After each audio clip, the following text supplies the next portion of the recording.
तो मैं हिंदुस्तान के लोगों से ये कहता हूँ कि आप पढ़ें, डॉक्टर साहब को जानें, पहचानें, उनकी किताबों को पढ़ें, उनके कर्तव्यों को पढ़ें।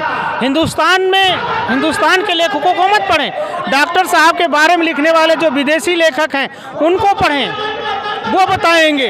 अमित शाह अपने सचिवों से पूछें, अधिकारियों से पूछें डॉक्टर साहब ने हिंदुस्तान को क्या दिया है और डॉक्टर साहब ने हिंदुस्तान के लिए क्या किया है, ये उनसे पूछें। जो हमारे देश के IAS IPS जो फर्स्ट क्लास के अधिकारी हैं वो बताएं उनको। मैं तो एक छोटा नागरिक हूँ, मैं क्या बता सकता हूँ, क्योंकि हम वहाँ तक जाते नहीं हैं कि हम बता पाएंगे। तो यहाँ अमित शाह को अपने आप को जो है कि खुद माफ़ी मांगनी चाहिए कि नहीं मुझसे गलती हुई है, मैंने अब शब्द कहा है। जिस तरह से अमित शाह के लिए राम हैं, कृष्ण हैं, उसी तरीके से करोड़ों बहुजनों के दिल में डॉक्टर साहब का सम्मान है।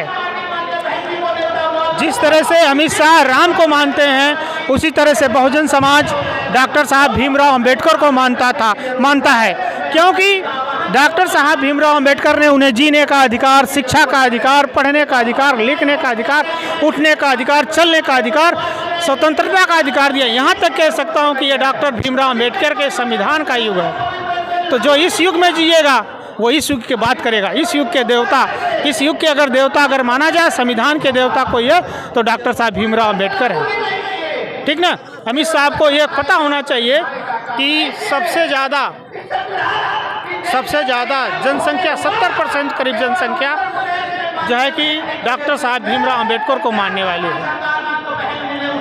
किंतु उनके पास अहम है इस तरह से, इसलिए वो जो है कि समझ नहीं पा रहे हैं। धन्यवाद।